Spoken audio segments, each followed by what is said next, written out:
Hi, everyone. I'm Don Rooney. And I'm John Timpane. Welcome to the musical Innertube, the podcast born out of a mistake. We once meant to introduce a soothing musical interlude, but we said soothing musical Innertube, and the name stuck. On this podcast, we talk to interesting people about their interesting lives, jobs, hobbies, and passions. Difference makers who really make a difference.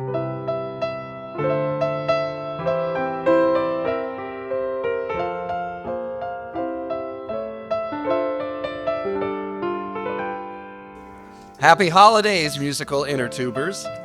Hi. And this is John Timpane. And Don Rooney. And we are here at the house of... cookies. We are here at Joy Stocke's house in New Jersey someplace. And we are here at Joy Stocke's annual Christmas cookie baking party. We have the fire going. We have the kitchen is humming, Joy. Talk about your party, how long you've had it, and all that stuff. Well, this is the 36th year, and it started with a girlfriend. I'm gonna give her a shout out, Erin Riley, and I started it all these years ago, and it took off on its own. Neighbors came, friends came. Sarah was a little 2-year-old. My daughter's 38 now and has a 5-year-old, so I have a granddaughter here, and Owen, what year did you join? Chef Owen Lee is with us. Yeah, Chef Owen Lee, come on over here. Come on over, O. Come on down. Ladies and gentlemen, Mr. Owen Lee. Owen, you are a restaurateur, you are a musician, and you're also a gosh darn good cook of cookies. It's hard to say that. How long have you been coming to this party? I would say 15. At least 15 years. Minimum 15 years. But I was not part of the early experience. I sort of gradually came into the fold. Yeah, much like me. I just kind of wandered in the back door here. That's right. We, I've been coming to this party for maybe 10 years. I wheedled my way in a long time ago. Joy, you are such a great party thrower. You're one of the best we've ever seen. And I'm just wondering, for you, what are the elements that make this party especially, a cookie baking party with the fire going? What are some of the things that you want to have a really good party? Well, when I think about it, I do think about everybody coming and it being warm. I want people to go home and feel ready for the holiday season and warm. So there's a lot of prep that goes in. You have to clean up. I'm a clutter hound, so. But you have to prepare the dough ahead. You have to brand the Which fire. we never do. Which we try to, and we try to get some baking ahead. But I did make 3 doughs before anybody came. I noticed that. Yeah. I set up for the little ones. There's a table covered in tin foil so they can roll cookies and not get sugar sprinkles. You bring in the firewood. You clean the fireplace. You go shopping for the salad. You make sure there's bubbly. You make sure there's sparkling water. You make sure there's coffee and tea. And then it takes on a life of its own. And some years we bake a lot of cookies. Other years we burn them and don't. That's the way it goes. What? I think maybe we're burning cookies. Oh, you got to share. Yeah. So, when you're a musician too, and you and I are going to sit down at some point and play Beatles songs and Grateful Dead and Joni Mitchell. It's become our ritual. It really has, a ritual within a ritual. I mean, last year was especially that way. I think we were at it for almost 2 hours straight playing music. I think we were trapped. Yeah, but we were interrupted too. There was other things going on that night. Yeah, so one of the things about the music, that's a huge piece of this, and I didn't say that earlier, but Owen and John are incredible musicians on top of everything else, and they can play any song you request. And we go down whatever road we want. You guys did Taylor Swift last year in honor of her Eras tour. James Taylor, the Beatles, you name it though, really. We did a Fleetwood Mac jag. That was fun. When, who was the one who died? The pianist who we all agreed was our... Christine McVie. We did also, there was the year we did the ABBA. The ABBA. I think you were there for the... I think that Owen has erased that from his memory. He's blocking that out. We don't have to do that this year. So when you're asking what is the recipe is all of these pieces, and we talk about food, and that's a couple people here, that's our expertise or an area of expertise. But food is important, but it's not what makes a great party. It's all these elements, and I believe it's serendipity. You set up the structure, and then you let it take on a life of its own. Ooh, I like that. This is great. I want to move in this segment to talk about the cookies that are on the rack right now, because I see chocolate chip cookies, and those are chocolate chip cookies. There's not. Have you put in? Baked and embellished. In what sense, Owen? Dried fruit, apricots. Get out. And I also found some chocolate covered almonds that I chopped up and put in there. So double chocolate. Yeah. Double chocolate, and then we have those cookies that you like press with your thumb, Joy. What are those? So those are so old school thumbprints. And what makes them fun, you can do it with chopped pecans, you can do chopped almonds. I like chopped walnuts. I think because you used brown sugar in it and an egg yolk, so it's richer. And so I like the flavor profile. And then I put in it homemade plum cherry jam and just a little dab of jam. I don't like too much. And Did you make the jam? I did not, but a friend did and brought me a jar, and I saved it. She brought it in July, and I saved it for the cookies this year. I have to say, I noticed that the way you were spooning the jam in was considered, that you were just not just slopping the jam, you just put a little bit in. Probably a quarter to half teaspoon, because what happens when you cook jam, it can get gummy, because there's sugar in it. And I want it to just be, do you guys remember you were a kid, there were the little short breads with the tiny little jam in the middle, and they were a little chewy? That's the consistency I like, but I want to taste the cookie and not the jam. Guys, do you have... We have a baby. Oh, There's a baby coming in the house. Oh, my God. Coming into the house now. we have a 3-generation party going. Oh, there we are. Gentlemen, that's probably one of the other elements we want to mention, is that we have little tiny baby coming in the door. This is great. I mean, we just, we have a million-year-old guys like me and Don, right? And Yeah, 500,000, John. I think We're only half a million. So it's Between the two of us, maybe we're 1 million. But, let me ask Owen then, how many different doughs do you have to put together to get your cookies, or is it all kind of one dough and you make different cookies out of it? They're all different. All the cookies are different. Although this year we're not doing as many. In past years we've done maybe 6 different types, and all the doughs are different, so they have to all be made separately. Okay. But we kind of slacked off this year, so it looks like we're doing maybe 2, maybe 3 different types now. Okay. And Don, I think you should toot your own horn a little bit. I don't mean you've brought a cornet that you're about to hit a high C on, but you have contributed. The way I would hit a high C's if I sat on the cornet. Well, I thought you could talk about your contribution to this party, which is brownies, and you go back a long way with them. Well, the brownies are the ones that we talked about at Halloween. When we put our Halloween show together, and Joy came up with the birria, and you came up with pumpkin souffle. Yes. We needed a dessert, and my wife had made brownies for a commercial outlet for a number of years, and we churned out something like 300 brownies a week from her recipes. And I basically helped, but I never really actually made a brownie from scratch for myself. So I decided that I would do that. So I contributed her recipe to that show, but I hadn't made the brownies. So I sat down overnight a couple nights ago. Did a little math. And A little division. because the brownies that we were churning out were the half cookie sheets. We would take the whole half cookie sheet, cover it with brownie batter, and then bake them and cut them up, because we needed a lot of brownies. Well, I didn't want to make that many brownies, so I quartered it.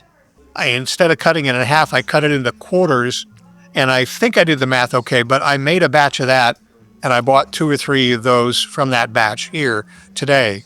So I don't know where they wound up, John, but I think we threw them down either the hatch or the sink. No, they're over there.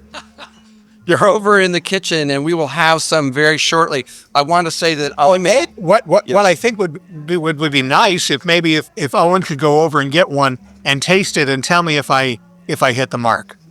Okay, so we'll wait for Owen to come and tell us about the brownies. In the meantime, Joy, can you get the brownies that I brought and just bring them over? I want to give my spouse, Maria Christina Keller, so much credit because she has made her artichoke dip. With the addition of tarragon this year.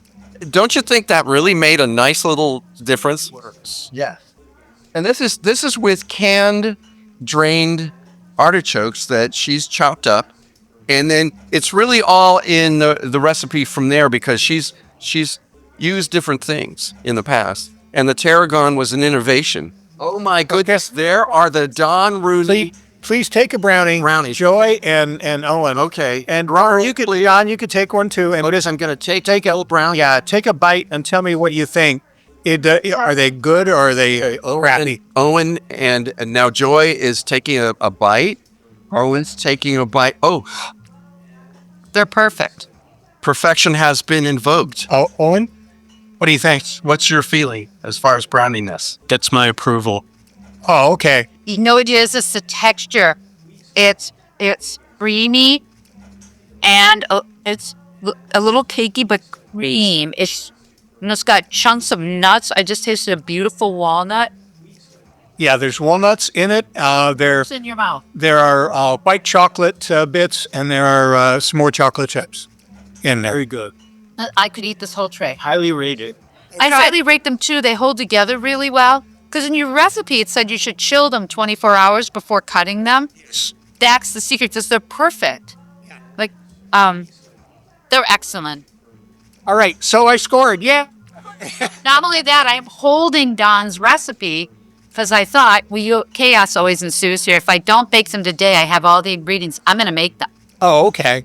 All right, because I want to add my joy and pleasure. These are brownies. I mean, brownies are not my favorite thing. No, but these are really These are fantastic brownies. And so I mean, there's so many interesting recipes here. We had an Aperol spritz go down my throat just recently. There'll be more. And there'll be more. And I have absolutely no idea what I will do after the second one. So stay tuned to the musical interview. Oh, yes, that's true that I brought a soup, which if served cold is vichyssoise.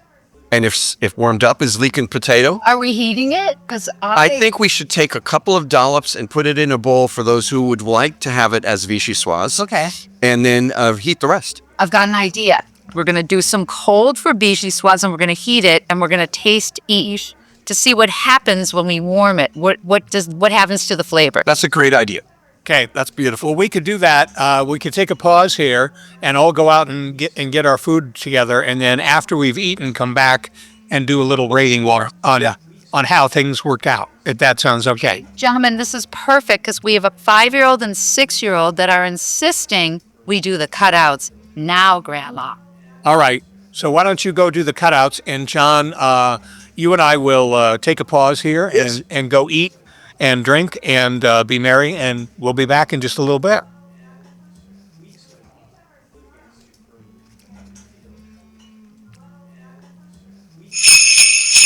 Well, we're back here at Joy Stocke's holiday party, and we're just talking about what makes a really good party.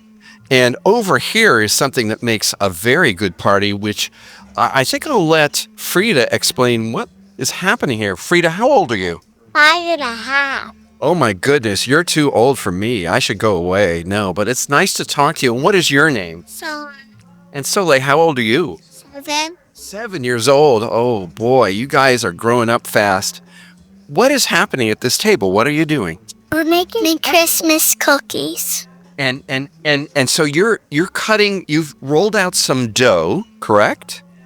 And let's see, what are the shapes? What do I see here? What have you done? I did candy canes and a Christmas tree. Very nice. And what have you done? I did an elephant, 2 gingerbread man, and a reindeer.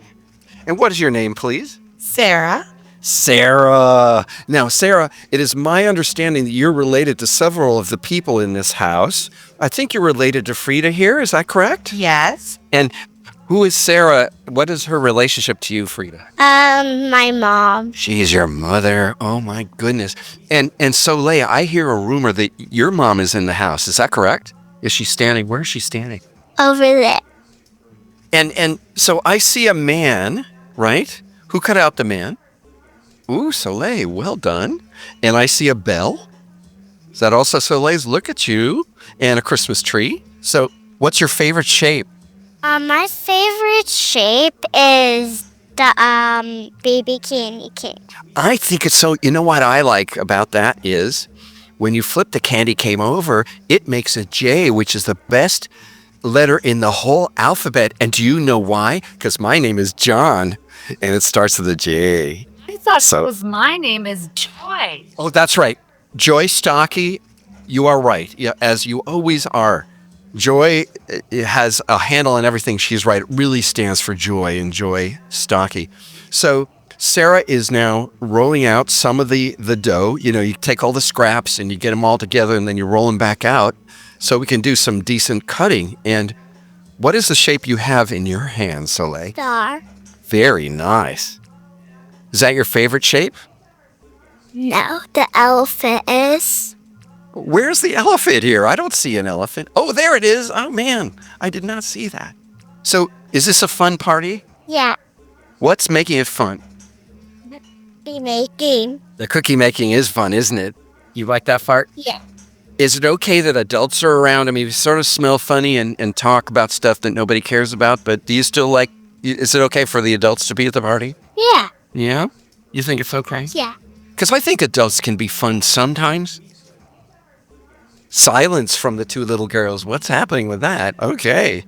This is what a party is all about. Don't you think, Joy, where you have different, you really should have different generations. I think so, and this is why we do it, right? I was saying earlier, when did this start? I say 36 years ago. It actually started 65 years ago in my grandma's kitchen. No, because I stood on a stool next to her and we did the same thing. And I really believe in traditions. And cookies are for everybody, right? It's non-denominational, it's apolitical. So this is the Joy of cooking recipe, and there are many variations, a little more flour, a little less flour, a little this, little that. This rolls well with children. So we're talking about a real legacy cookie dough, aren't we? That this is the kind of cookie dough you would find in, well, you know, literally millions of households through the years. And that's one of the great things about that very old cookbook, because my grandma used it and my mom used it, and the recipe's foolproof because you're doing it with little ones. So I want to talk to Soleil's mom for just a moment. Hi, give us your name, please. Sasha. Sasha, when you see your kids together, and how long have they known each other? Since they were born, so 5 or so years, yeah. So when you see your kids cutting out stuff together at a holiday party at Joy's house, how you feeling? You feeling good? Yeah, because I feel like I'm watching myself, like, because we used to do it. So yeah, Did you used to do it in this house? yeah, Oh my God. yeah. So it's tradition.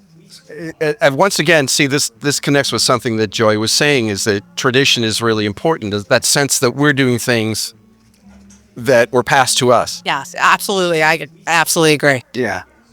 But they don't know that. No, they don't. All they know is that they're having fun.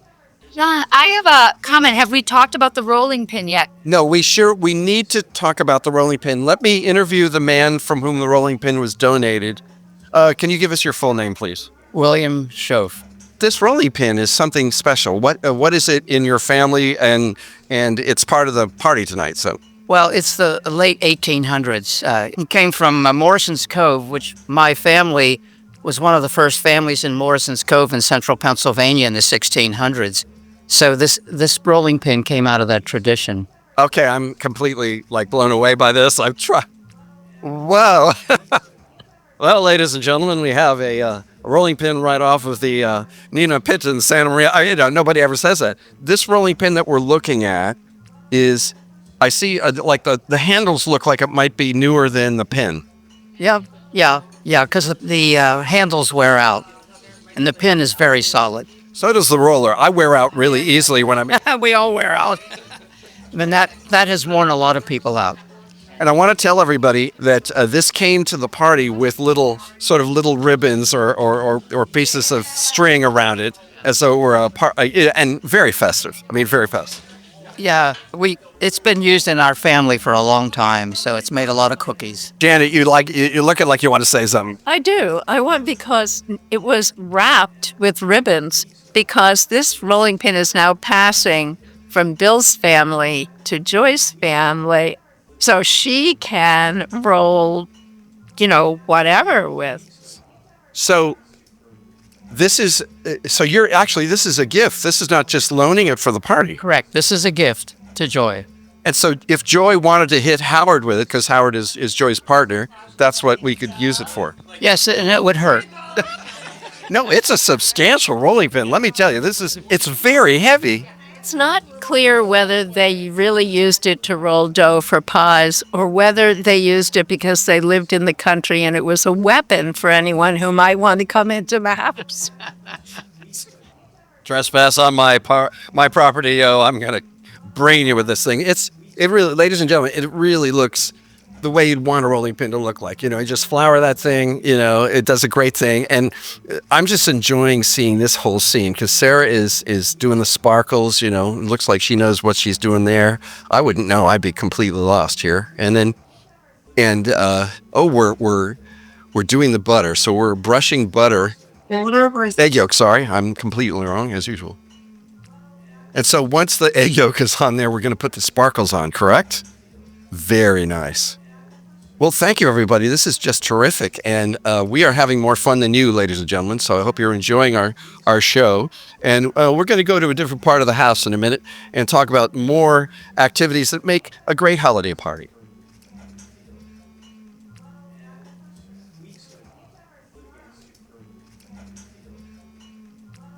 One of the things you could do at a holiday party is have people from different walks of life. And one of the things that Joy has done is invite people who have all sorts of talents. They've invited Don and me, and of course we are geniuses in all regards, but there are also many other artists here. There's musicians and there's a poet among us. And this poet is just wonderful. I've been reading her stuff for years. She's a real, just a beloved person in our region's poetry scene, J.C. Todd. And she has a new book. And since she was at the party, I wanted to ask her to read just a few lines, just out of the holiday cheer of it. And they might not be about the holiday, but poetry really is something that happens to you. It's an event. And so I'm just so happy to welcome JC. JC, talk about the book a little bit before you do the reading. The book is a real surprise to me. It's a collection of my poems, but it was published in Lithuania, in Vilnius, the capital city, and it was translated into Lithuanian, so it's bilingual. And Marius Brokas, who's translated me many times before, was the primary translator. But Cornelius Blatalis translated a sonnet sequence that was very complicated to rhyme, and he rhymed it in Lithuania. Oh, so my goodness. I can't understand it, but I can hear the rhymes. I could tell you, folks, that when you're translating rhymed poetry, it's almost impossible to replicate rhyme schemes in the new language. It's a real challenge, so hats off. Yeah, hats off. But I'm not going to read from that. I'm going to read a poem that really is not about Christmas, but is about family. It's a poem, a memory I have of my little brother, then little brother, Peter. And the poem is called The Only Evening. I'll just read the end of it, and I hope you can kind of see it like a movie as I read it. The concrete walk was his copybook. Fist clamped around the chalk, my brother drew yellow letters, wiggly and nursery taught. His face raised toward night, as if the night before had never been, as if the sudden moon had opened him. J.C. Todd, ladies and gentlemen, thank you so much. That was lovely. Lovely, lovely. I'm telling you, this party has everything, Don. Yeah. And in just a minute, JC will do the ultimate. She'll test John's vichyssoise as opposed to his hot soup, and we'll see what wins.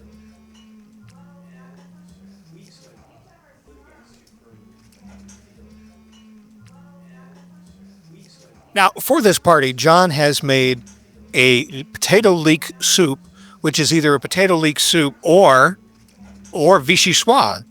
And it depends on whether you serve it warm or cold. So John has prepared it both ways, and he is here with the ultimate taste test. And John, who is their taste test with? Our taste tester is JC Todd, a person whom we know has wonderful taste, and we have total trust in her. So, JC, what I would like you to do is try this in the small cup is the cold soup. So this is cold leek and potato soup. All right. Give it a taste. I'm going to first have to give it a sniff. Yeah, give it a sniff. Get the full thing.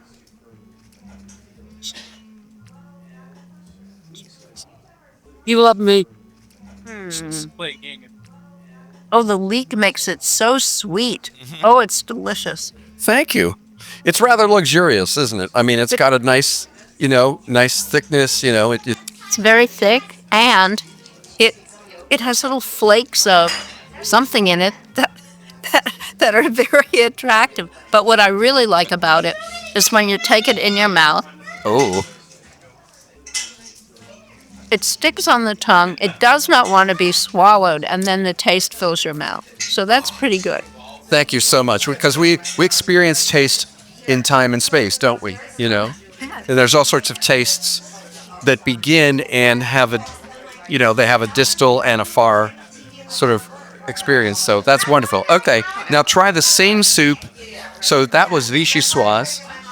Now you are going to try some warmed up. It's probably lukewarm by now, but still warmed up leek and potato soup properly. I'll tell you what, I'd like you to talk about the difference in experience and which you prefer.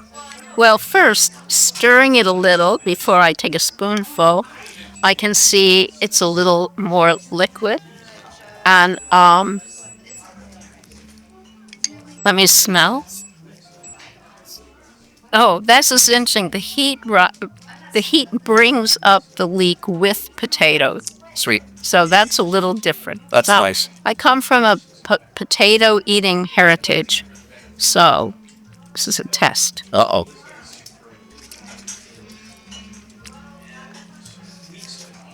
Oh my. So did you hear that silence? That was because I couldn't speak. It's really good. I'm really digging this sauce. But because it's warm and more liquidy, it doesn't feel thinner, but more liquidy. This one I also feel going down my throat. So it's a whole other experience eating it. It's a little more luxurious. Can I finish? Please, you should. No, while you're eating it, I'll just say that, the act of warming it up, it's so fun to think of something in two ways, right? The something could be cold, and you'd give it a different name, right? And it's all French and all this stuff. But then if you heat it up, it becomes this sort of homely, in a nice way, wintry soup, right? Of root vegetables, But it's interesting, though, for me, and this is probably because I was born with my feet in the ground, this is more luxurious than the vichyssoise. Sorry, France. But Sorry, France. Well, thank you. Ladies and gentlemen, that was JC Todd doing the heavy lifting on a vichyssoise versus leek and potato soup comparison. Thank you so much. This was so much fun.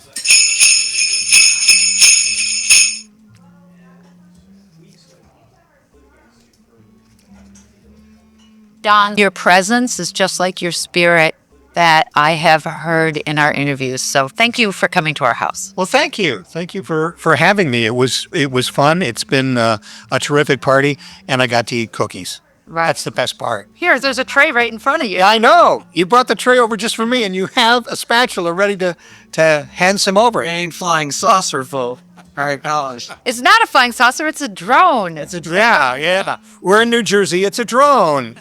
I want to thank you seriously for helping us out the whole holiday season, for helping us and other people who have followed your recipes put together some really, really nice food for the holidays, starting with Halloween and working all the way through. And these Christmas cookies are really delicious, but they're also very simple. Yeah. And that's the key, I think, to the whole thing, right? So the key is basically flour, butter, sugar, and flavorings, and eggs. But some recipes just have flour, butter, sugar. So yes, keep it simple, folks. You can go complicated for other holidays. Keep the Christmas cookie party simple. Very simple. And yet they're delicious and everybody loves them. And you can turn out, people can't see it right now, but you've got at least, a dozen cookies there on a sheet. One thing I would add, Chef Owen Lee, this is how you can have fun. He wanted to do something different with the chocolate chip cookies. So he said to me, what do you have? Do you have any dried fruit? I had a gift, like a gift basket of dried apricots and chocolate covered almonds. And he said, okay, I'll put both of those in. So do what you can at your own house. Add something fun and different. Add pickles, chopped pickles. Yeah. Really good. Yeah. Pickles and chocolate chips. Yeah. That works for me. Does it work for you, Johnny T? I'm trying to get my head around that. I just want to say to everybody, we really loved being invited into Joy's home. We want to wish all of our listeners a wonderful holiday season and a great 2025. Definitely. And Joy, again, thank you. I'd like to thank you for inviting me into your home, allowing me to sit here on this wonderful couch and not throwing me out like a lot of other people have, and feeding me cookies. It was a wonderful experience, and I hope everybody has this kind of experience for their holidays. Happy holidays, and create the tradition. And those of you who host it, it'll take you a week to clean up, but it will be worth it. Yes. Merry Christmas, everyone. Happy holidays.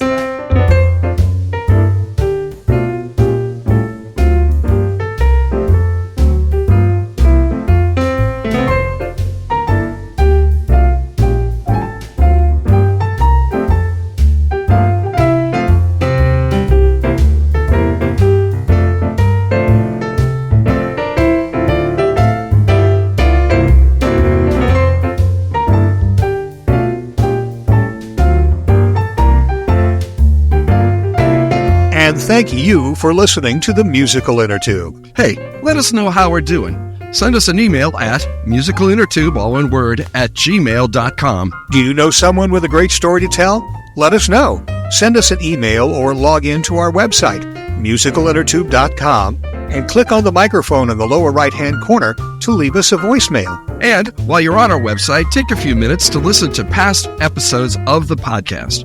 They're all there, along with pictures and biographies of our guests, blog posts, and lots more.